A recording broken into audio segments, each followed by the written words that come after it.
Assalamualaikum warahmatullahi taala wabarakatuh. Sahabat-sahabat online sekalian, teman-teman sekalian yang dirahmati oleh Allah, berjumpa kembali di live kami rutinan setiap sore menjelang maghrib.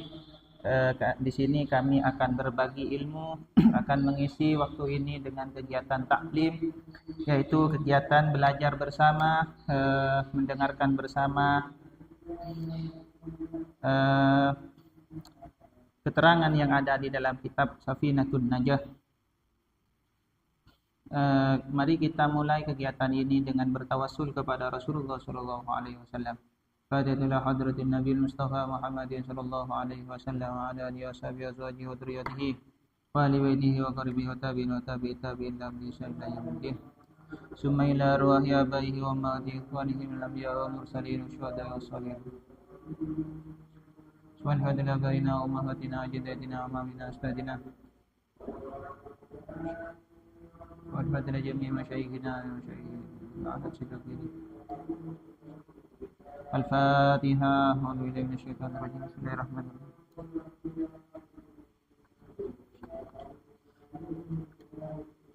Bismillahirrahmanirrahim. Alhamdulillahirabbil alamin, salatu wassalamu ala asyrafil anbiya'i wal mursalin sayyidina wa habibina wa syafiina wa qurrati a'yunina Muhammadin wa alihi washabihi ajmain, amma ba'du. Teman-teman sekalian dan juga para sahabat-sahabat online sekalian yang dirahmati oleh Allah, apa kabar kalian semua? Apakah masih sehat-sehat saja? Apakah puasanya lancar-lancar saja atau justru ada kendala? Akan tetapi mudah-mudahan oleh Allah Subhanahu wa taala kita semua diberikan kelancaran di dalam menjalani ibadah puasa ini, serta diberi hidayah untuk terus berada di jalan yang diridhoi oleh Allah Subhanahu wa taala. Apapun kegiatan kita, apapun aktivitas kita, kita berdoa bersama dan berharap bersama kepada Allah Subhanahu wa taala agar senantiasa diberikan hidayah untuk tetap istiqomah berada di jalan yang diridhoi oleh Allah Subhanahu wa taala. Para sahabat-sahabat online sekalian, hari ini kita akan membahas tentang arkanul iman, yaitu rukun-rukun iman. Setelah kemarin kita membahas tentang rukun-rukun Islam, maka pembahasan kita saat ini adalah arkanul iman atau rukun-rukun iman. Bismillahirrahmanirrahim. Faslun arkanul imani sittatun. Rukun-rukun iman jumlahnya ada 6. Apa saja itu? Antu'mina billahi wa malaikatihi wa kutubihi wa rusulihi wa bil yaumil akhiri wa bil qadari khairuhu wa syarruhu minallahi ta'ala.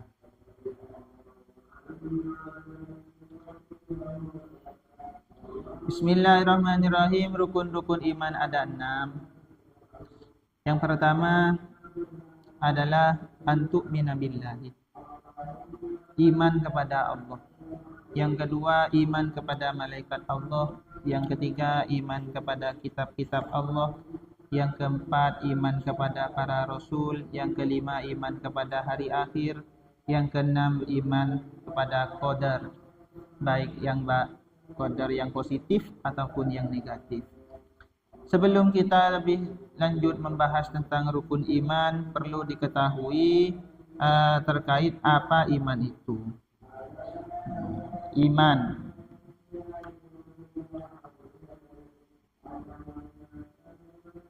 Apakah yang dinamakan iman? Fal imanu lughatan mutlaqut tasdiqih, sawa'un kana bima ja'a bihin nabi au bi ghairihi. Yang dikatakan iman secara etimologi atau secara bahasa, ditinjau dari kacamata perbahasaan, maka yang dinamakan iman itu adalah membenarkan. Iman itu at-tasdiqu, adalah pembenaran atau membenarkan, memberikan pembenaran atau membenarkan. Contoh, ini secara umum ya, iman secara umum. Contoh, saya mendapat kabar bahwasanya rekening saya itu mendapat transferan uang senilai, dari saya mendapat kabar dari teman saya bahwasanya rekening saya itu mendapat transferan uang senilai 200 juta. kemudian saya mempercayai atau membenarkan, oh ya, ya, saya berarti itu saya iman, tapi secara bahasa ya. Membenarkan terhadap kabar yang bahwasanya rekening saya itu mendapat aliran transfer sebanyak 200 juta, itu disebut iman. Contoh lagi, misalnya ada seorang yang mengatakan kepada murid-muridnya, misalnya, wahai murid-muridku, sekarang libur. Terus murid-muridnya, oh ya, terima kasih Ustaz, pulang semua. Nah, itu merupakan iman. Kenapa? Percaya bahwasanya betul-betul libur di hari itu. Tapi iman secara umum. Nah, yang dimaksud iman di dalam rukun iman itu apa? Nah, ini dia intinya.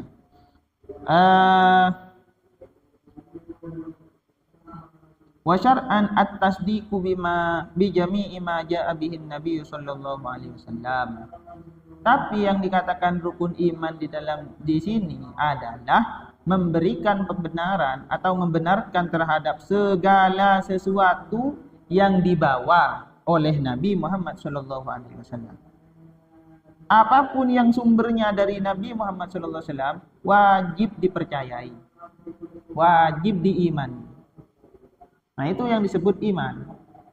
Nah, terkait ini ya, mungkin kita sebagai umat muslim, sebagai umat Islam, sebagai seorang penganut agama Islam, kita mudah saja sekarang mengaku beriman kepada Allah, mudah saja kita sekarang mengaku beriman kepada Rasulullah. Kenapa? Karena ya dari dulu-dulunya, dari turunan nenek moyang kita, dari nenek moyang saya menganut agama yang sama. Namun yang sungguh luar biasa adalah jika seseorang itu melawan agama pendahulunya, seperti kisahnya para sahabat. Itu luar biasa. Bagaimana para sahabat, termasuk yang diberi gelar As-Siddiq, Abu Bakar, sahabat Abu Bakar itu kok langsung percaya kepada baginda Nabi Muhammad SAW. Padahal sebelumnya itu tidak ada agama Islam. Yang ada di suku Quraisy itu adalah agama ya menyembah berhala.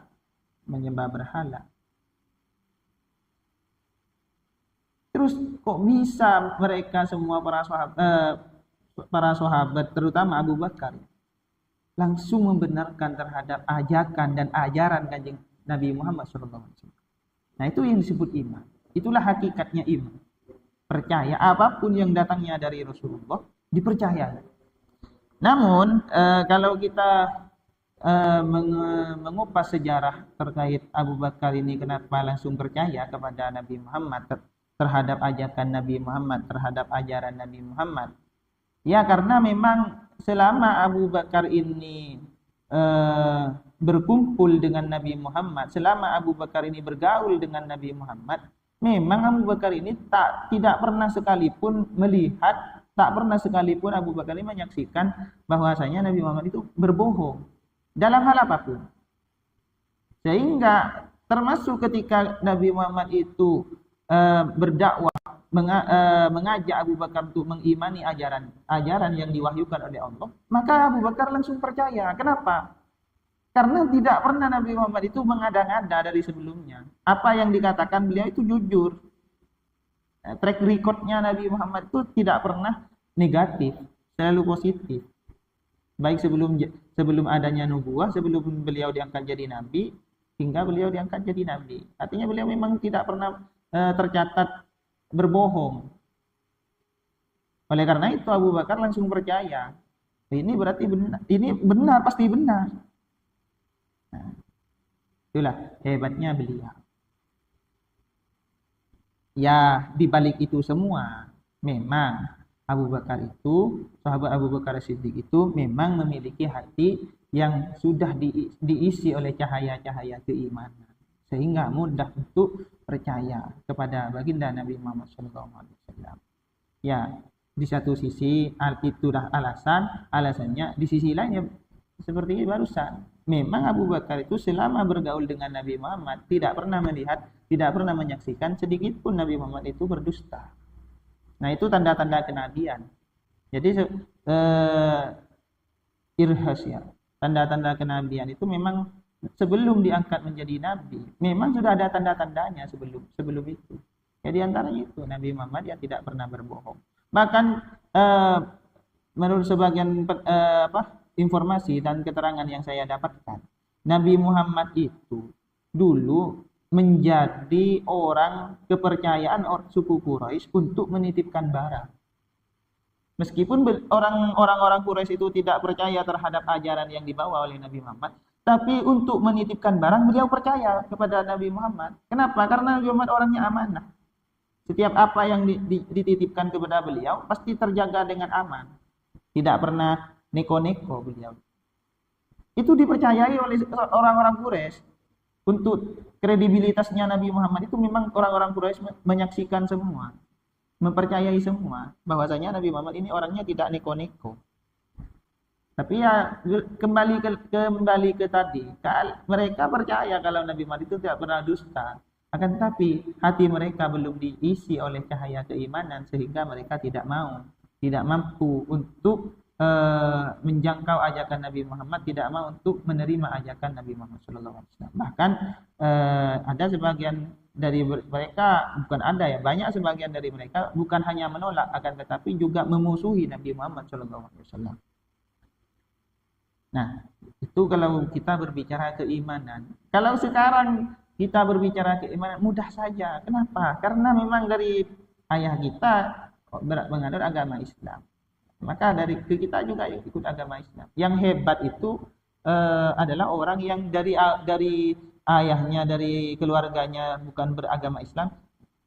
Kenapa ketika nyampe ke dia terbuka hatinya, terus mendapatkan hidayah, lalu masuk terhadap agama Islam. Itulah Muslim yang hebat menurut saya. Karena dia berhasil menemukan keyakinan yang sesungguhnya. Kan tidak serta-merta orang itu berpindah agama kalau tidak memiliki pertimbangan yang serius sebelumnya. Tidak mungkin seorang itu berpindah keyakinan kalau tidak ada pertimbangan yang serius sebelumnya. Ya, ini di luar konteks adanya hidayah dari Allah ya. Di luar itu. Kan pastinya orang itu kalau sebelum berpindah agama pasti mikir-mikir. Benar apa tidak yang saya yakini? Benar apa tidak? Seperti itu. Nah, kemudian itu adalah rukun iman yang pertama, percaya kepada, membenarkan bahwasanya Allah itu benar-benar ada dan Allah itu adalah Tuhan yang sebenar-benarnya. Bismillahirrahmanirrahim.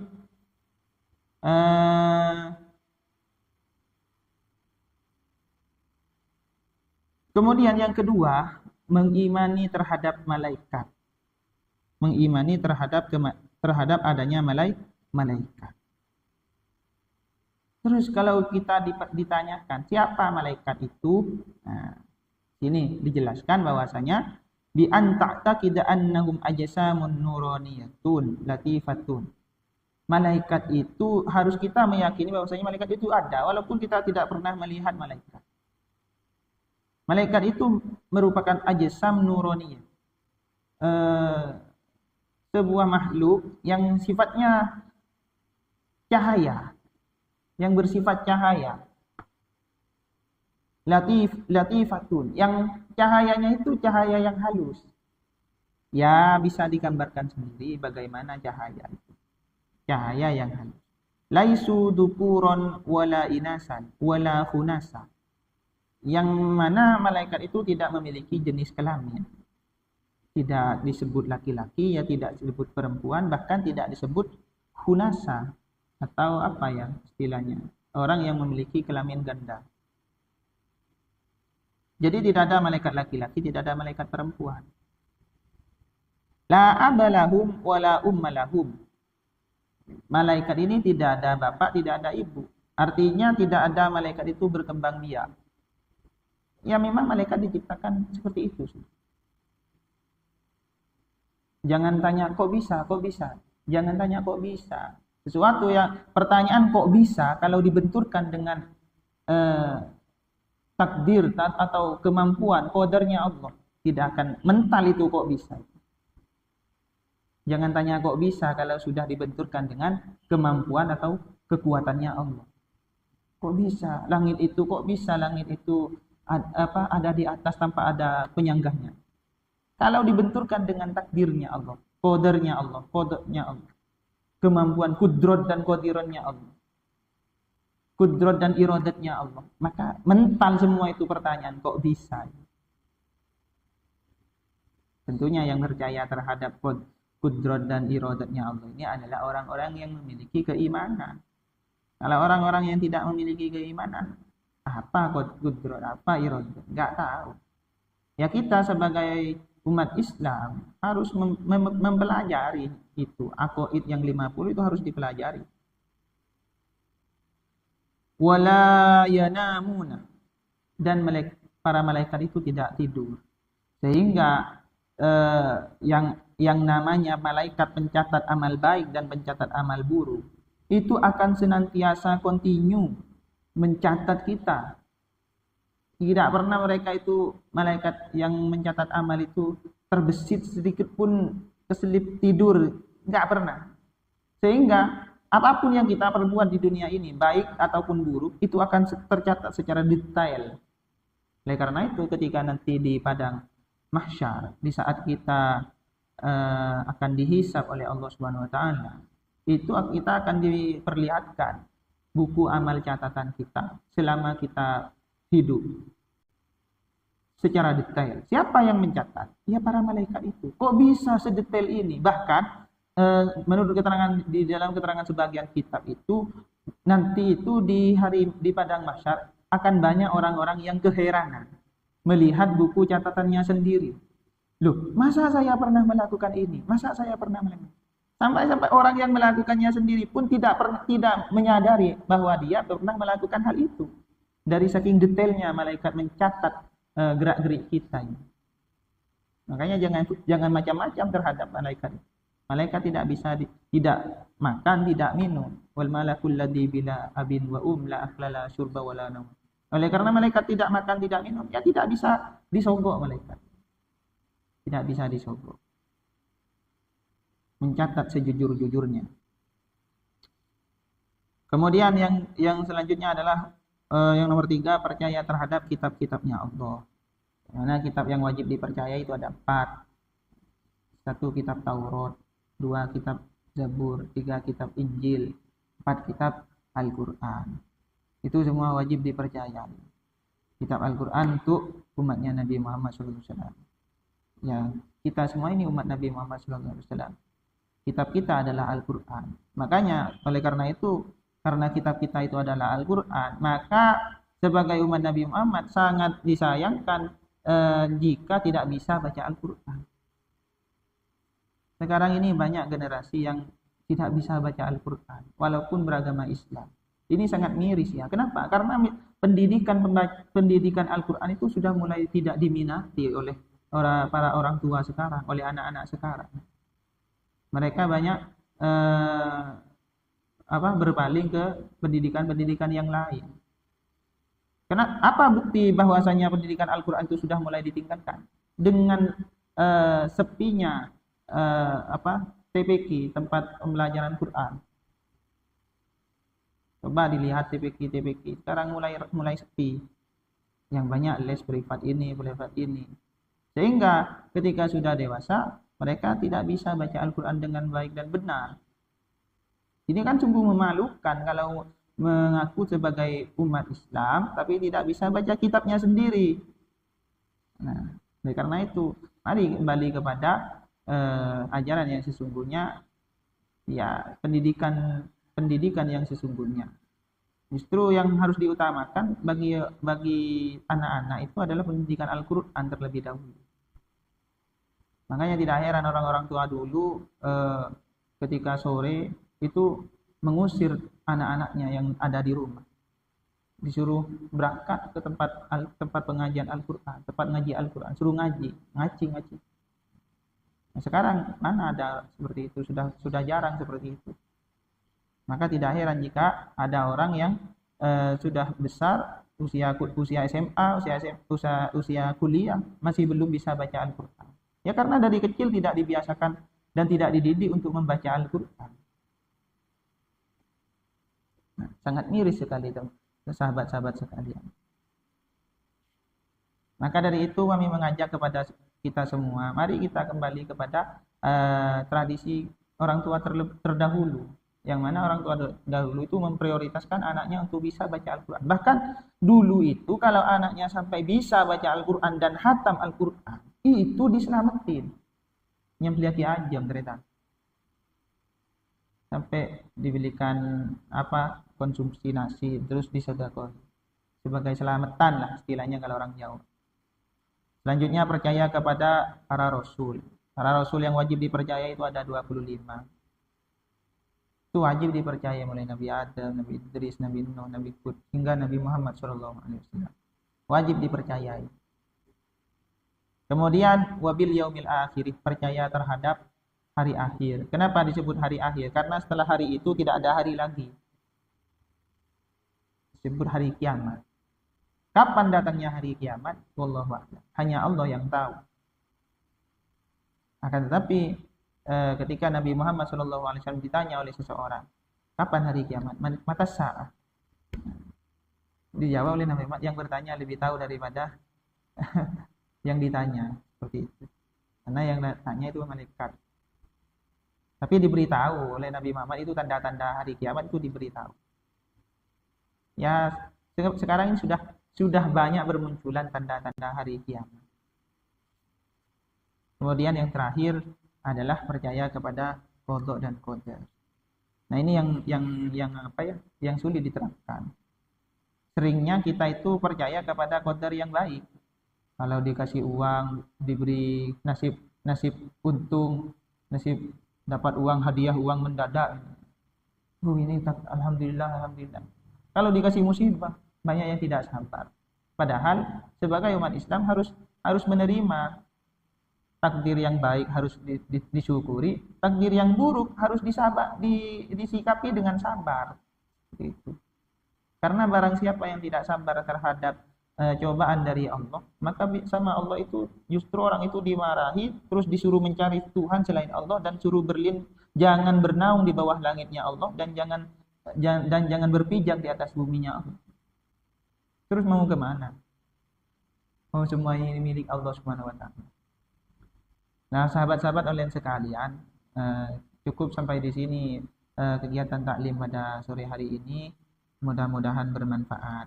Dan tetap kita berdoa semoga kita semua oleh Allah senantiasa diberi keistiqomahan untuk berada di jalan yang diridhoi oleh Allah. Semoga kita senantiasa mendapatkan hidayah oleh Allah, ma'unah taufik dan serta hidayah oleh Allah Subhanahu wa taala. Mari kita tutup dengan membaca hamdalah bersama-sama. Alhamdulillahirabbil alamin. Sekian dari saya. Assalamualaikum warahmatullahi wabarakatuh.